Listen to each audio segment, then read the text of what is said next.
ನನ್ನ 12ನೇ cinema and Darling Krishna sir ಜೊತೆಗೆ ಇದು ನನ್ನ 2ನೇ ಸಿನಿಮಾ. ತುಂಬ ಥರ ಟೆನ್ಷನ್ ತೊಗೊಳಂಗಿಲ್ಲ, ಯಾಕಂದರೆ ಸೀನಿಯರ್ ಡೈರೆಕ್ಟ್ರು ಎಲ್ಲ ಗೊತ್ತು ಅವ್ರಿಗೆ ನೀಟಾಗಿ, ಅಂದರೆ ನಮ್ಮ ಕೆಲಸ ನಾವು ಮಾಡಿದ್ರೆ ಸಾಕು. ಆಕಾಶ ಪಿಕ್ಚರ್ಸ್ ನಮ್ಮ ಸಂಸ್ಥೆಯಿಂದ ಮೊದಲನೇ ಸಿನಿಮಾ ಮಹಾನ್ ಅಂತ ಹೇಳಿ ನಾವು ಪ್ರೊಡ್ಯೂಸ್ ಮಾಡ್ತೀವಿ. ಅದಕ್ಕೆ ಪಿ ಸಿ ಶೇಖರ್ ಅವರೇ ಡೈರೆಕ್ಟರ್ ಆಗಿದ್ದಾರೆ. ಕಥೆ ಬಗ್ಗೆ ಹೇಳೋದಾದ್ರೆ ಡಾರ್ಕ್ ಕಾಮಿಡಿ ಮಾಡಿದ್ದಾರೆ. ಸೊ ರೈಟಿಂಗ್ ತುಂಬ ಸ್ಪೇಸ್ ಇದೆ, ಚೆನ್ನಾಗಿ ಮಾಡ್ತೀನಿ ಅಂತ.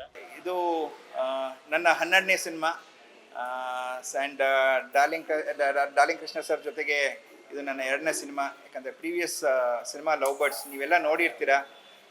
ಸೊ ಅದಾದಮೇಲೆ ಬರೋ ಕಾಂಬಿನೇಷನ್ನು ನನಗೆ ಡಾರ್ಲಿಂಗ್ ಕೃಷ್ಣ ಸರ್ ಜೊತೆಗೆ ವರ್ಕ್ ಮಾಡಬೇಕು ಅನ್ನೋದು ಎವ್ರಿ ಟೈಮ್ ನನ್ನ ಕತೆ ಶುರು ಮಾಡಿದಾಗಲೂ ಆ ಥಾಟ್ ಇರುತ್ತೆ.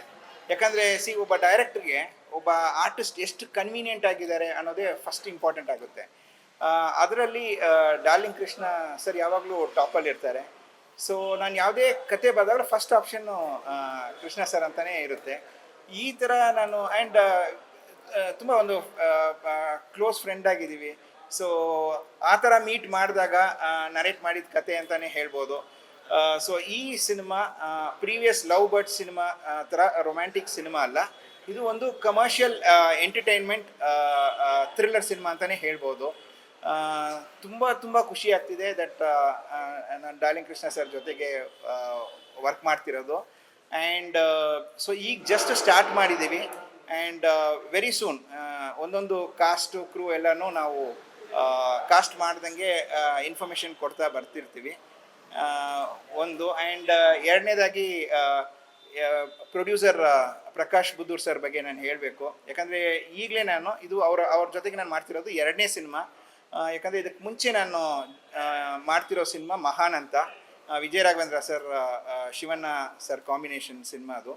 ಆ್ಯಂಡ್ ಸೊ ತುಂಬ ಖುಷಿ ಕೊಟ್ಟು ಶೇಖರ್ ಸರ್ ಜೊತೆ ವರ್ಕ್ ಮಾಡೋದಂಗೆ ಅಂದರೆ ಭಾಳ ಈಸಿ ನಮಗೆ.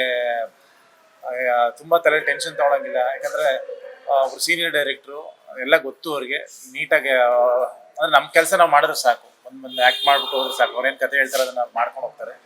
ಅದು ನಮಗೆ ಆ್ಯಸ್ ಅನ್ ಆ್ಯಕ್ಟರ್ ಭಾಳ ಈಸಿ ಆಗುತ್ತೆ. ಯಾಕಂದರೆ ಪ್ರತಿಯೊಂದು ಸಿನಿಮಾ ಒಪ್ಕೊಂಡಾಗಲೂ ಡೈರೆಕ್ಟ್ ಹೆಂಗೆ ಮಾಡ್ತಾರೆ ಅನ್ನೋ ಟೆನ್ಷನ್ಲೇ ಇರ್ತೀವಿ.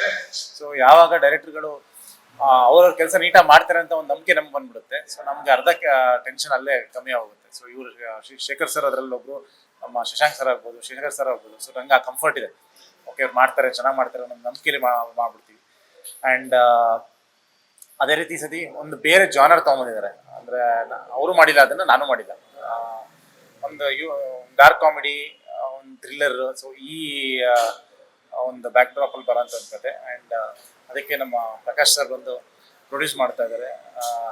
ನಾನು ಫಸ್ಟ್ ಅವ್ರ ಜೊತೆ ಫಸ್ಟ್ ಮೀಟಿಂಗ್ ಮಾಡಿದಾಗಲೇ ಒಂದು ಸಡನ್ನಾಗಿ ಒಂದು ಕಾರ್ಪೊರೇಟ್ ಸ್ಟೈಲ್ ಆಫ್ ಪ್ರೊಡಕ್ಷನ್ ಜೊತೆ ಮೀಟ್ ಮಾಡೋದಂಗೆ ಆಯ್ತು ಈಗ ಮೀಟಿಂಗಲ್ಲೇ. ಯಾಕಂದರೆ ಪ್ರತಿಯೊಂದಕ್ಕೂ ಒಂದು ಪ್ಲ್ಯಾನಿಂಗು, ಹಿಂಗೆ ಬರಬೇಕು ಹಂಗೆ ಬರಬೇಕು. ಅಂದರೆ ನಮ್ಮಲ್ಲಿ ಹೆಂಗೆ ಅಂದರೆ ತುಂಬ ಇನ್ಫಾರ್ಮಲ್ ಆಗಿ ಪ್ರೊಡಕ್ಷನ್ ನಡ್ಕೊಂಡು ಹೋಗೋದು. ಅದು ಸ್ಟಾರ್ಟ್ ಆಗೋದು ನಿಮಗೆ ಒಂದು ಡಿಸ್ಕಷನ್ಗೆ ಗೊತ್ತಾಗ್ಬಿಡುತ್ತೆ. ಒಂದು ಅಗ್ರಿಮೆಂಟ್ ಮಾಡೋದಲ್ಲಾಗ್ಬೋದು ಅಥವಾ ಒಂದು ಸಿನಿಮಾನ ಅಪ್ರೋಚ್ ಮಾಡೋದಲ್ಲಾಗ್ಬೋದು. ಸೊ ಪ್ರೊಫೆಷನಲಿಸಮ್ ಬೇರೆ ಥರ ಇದೆ ಆ್ಯಂಡ್ ಸ್ಟೈಲ್ ಆಫ್ ಅಪ್ರೋಚ್ ಬೇರೆ ಥರ ಇದೆ. ಆ್ಯಂಡ್ ಐ ಹೋಪ್ ಅವ್ರಿಗೆ ತುಂಬ ಸಿನಿಮಾಗಳು ಮಾಡೋ ಒಂದು ಆಸೆ ಇದೆ ಇಂಡಸ್ಟ್ರಿಗೆ. ಸೊ ನಮಗೆ ಈ ಥರದೊಂದು ಪ್ರೊಡ್ಯೂಸರ್ಗಳು ಬಂದಾಗ ಡೆಫಿನೆಟ್ಲಿ ನಾವು ಅದನ್ನು ಅವ್ರನ್ನ ಉಳಿಸ್ಕೊಳ್ಳೋ ಅಂಥದ್ದಾಗ್ಬೋದು, ಅಥವಾ ಅವ್ರಿಗೆ ನಾವು ಎಂಕರೇಜ್ ಮಾಡ್ತಾ ನಾವು ಬೆಳ್ಕೊಂಡು ಇಂಡಸ್ಟ್ರಿನ ಬೆಳೆಸ್ಕೊಂಡು ಸೊ ಅವರು ಬೆಳ್ಕೊಂಡು, ಸೊ ಇದೊಂದು ಒಂದು ಒಳ್ಳೆ ಎಕೋಸಿಸ್ಟಮ್ ಆಗಬೇಕು. ಒಂದು ಒಳ್ಳೊಳ್ಳೆ ಸಿನಿಮಾಗಳನ್ನ ಕೊಡೋ ಪ್ರಯತ್ನ ಈ ಬ್ಯಾನರ್ಲ್ಲ ಮಾಡೋಕ್ಕೆ ಹೊರಟಿದ್ದೀವಿ. And definite all the best sir ಅದಕ್ಕೆ. Thank you. ನಾನು ಪ್ರಕಾಶ್ ಎಸ್ ಬೂದೂರ್ ಅಂತ. ಆಕಾಶ ಪಿಕ್ಚರ್ಸ್ ನಮ್ಮ ಸಂಸ್ಥೆಯಿಂದ ಮೊದಲನೇ ಸಿನಿಮಾ ಮಹಾನ್ ಅಂತ ಹೇಳಿ ನಾವು ಪ್ರೊಡ್ಯೂಸ್ ಮಾಡಿದ್ವಿ.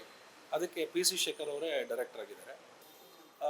ಫ್ಯಾಮಿಲಿ ಅಥವಾ ಒಂದು ಏನು ಎಂಟೈರ್ ಪ್ಯಾಕೇಜ್ ಇರೋವಂಥದ್ದು, ಒಂದು ಎಂಟರ್ಟೈನಿಂಗ್ ಆಗಿರೋವಂಥ ಒಂದು ಕತೆ ಹೇಳಿದ್ರು. ಆ ಕತೆ ಹೇಳಿದಾಗ ನಾನು ಆಲ್ಮೋಸ್ಟ್ ಇನ್ನೇನು ನಾನು ಯೋಚನೆ ಮಾಡ್ತಾಯಿದ್ದೆ ಯಾರು ಇದಕ್ಕೆ ಕ್ಯಾಸ್ಟಿಂಗ್ ಮಾಡಿದ್ರೆ ಚೆನ್ನಾಗಿರುತ್ತೆ ಅಂತೇಳಿ. ಆಗ ಲವ್ ಮಾಕ್ಟೈಲ್ 3 ಅಂತ ಸಿನಿಮಾಗೆ ಹೋದೆ. ಅಲ್ಲಿ ಕುತ್ಕೊಂಡಾಗ ನನಗೆ ಫುಲ್ಲಿ ಕಂಪ್ಲೀಟ್ಲಿ ಎಮೋಷ್ನಲಿ ಕನೆಕ್ಟ್ ಆದೆ. ರೀಸೆಂಟಾಗಿ ನನ್ನ ಮಗಳನ್ನ ಮದುವೆ ಮಾಡ್ಬೇಕಾದ್ರೆ ಯಾವಾಗಲೂ ಏನಾಗುತ್ತೆ ಅಂತಂದರೆ ನಾವು ಯಾರ ಹತ್ರನೂ ಆ ಎಮೋಷನ್ಸ್ ತೋರಿಸ್ಕೋಬಾರ್ದು, ನನ್ನ ಮಗಳ ಹತ್ರ ಅಳಬಾರ್ದು ಅಂತ ಒಂದು ಫೀಲಿಂಗ್ ಇರುತ್ತೆ. ಸೊ ನಾನು ಒಂಚೂರು ಕಣ್ಣಲ್ಲಿ ನೀರು ಹಾಕ್ಕೊಳ್ಳಿಲ್ಲ ನನ್ನ ಮಗಳನ್ನ ಕಳಿಸ್ಕೊಡ್ಬೇಕಾದ್ರೆ. ಬಟ್ ಲವ್ ಮಾಕ್ಟೇಲ್ 3 ನೋಡಿದಾಗ ಒಂದು ಚಿಕ್ಕ ಮಗು ಜೊತೆಗೆ ಎಷ್ಟು ಸಂಬಂಧನ ಇವರು ಬೆಳೆಸ್ಕೊಂಡಿದ್ರು ಲವ್ ಮಾಕ್ಟೇಲ್ 3ನಲ್ಲಿ ಕತೆನ ಹೆಣೆದಿದ್ದಾರೆ ಅಂದಾಗ ಆ ಕಣ್ಣಲ್ಲಿ ನನಗೆ ಎಮೋಷ್ನಲಿ ನನಗೆ ಕನೆಕ್ಟ್ ಆಯಿತು.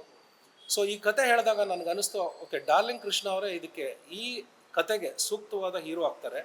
ಯಾಕಂದರೆ ಇವರು ಎಲ್ಲರಿಗೂ ಕನೆಕ್ಟ್ ಆಗ್ತಾರೆ. ಒಂದು ಫ್ಯಾಮಿಲಿನಲ್ಲಿ ಒಂದು ಹೆಂಡತಿ ಇರ್ಬೋದು, ಮಕ್ಕಳಿಗಿರ್ಬೋದು, ತಂದೆ ತಾಯಿಗಿರ್ಬೋದು, ಈ ಥರ ಎಂಟೈರ್ ಕಮ್ಯುನಿಟಿಗೆ ಅಥವಾ ಒಂದು ಪ್ಯಾಕೇಜ್ ಆಗಿ ಈ ಸಿನಿಮಾ ಬರುತ್ತೆ ಅಂತ ಹೇಳಿ ತುಂಬ ಖುಷಿ ಆಯಿತು. ಅಪ್ರೋಚ್ ಮಾಡಿದಾಗ ಅವರು ಕೂಡ ಆ ಕತೆನ ಕೇಳಿ ಅವ್ರಿಗೂ ಕೂಡ ತುಂಬ ಸಂತೋಷ ಆಯಿತು. ಇಷ್ಟು ಕತೆಗಳನ್ನ ಕೇಳಿದ್ದಾರೆ, ಅವ್ರು ಚೂಸ್ ಮಾಡಿದ್ದಾರೆ ಅಂತಂದಮೇಲೆ ಡೆಫಿನೆಟ್ಲಿ ಇದು ಒಂದು ಸಕ್ಸಸ್ಫುಲ್ ಸಿನಿಮಾ ಆಗುತ್ತೆ ಅಂತ ನನಗೆ ನಂಬಿಕೆ ಇದೆ. ತಾವೆಲ್ಲರೂ ಮಾಧ್ಯಮದವರು ಮತ್ತು ಹಿರಿಯ ಚಿತ್ರ ನಟರು ಏನಿದ್ದಾರೆ ಕನ್ನಡ ಸಿನಿಮಾ ರಂಗದಲ್ಲಿ, ಮತ್ತು ಎಲ್ಲರಿಗೂ ನಾನು ಕೇಳ್ಕೊಳ್ಳೋದೇನಂತಂದರೆ, ನಿಮ್ಮ ಆಶೀರ್ವಾದ ಯಾವಾಗಲೂ ಬೇಕು. ಕನ್ನಡ ಸಿನಿಮಾನ ಬೆಳೆಸಬೇಕು, ನಾವು ಉಳಿಸ್ಬೇಕು, ಇದನ್ನು ಒಂದು ದೊಡ್ಡ ಮಟ್ಟಕ್ಕೆ ತೊಗೊಂಡೋಗ್ಬೇಕು ಅನ್ನೋದು ನನ್ನ ಆಸೆ ಇದೆ.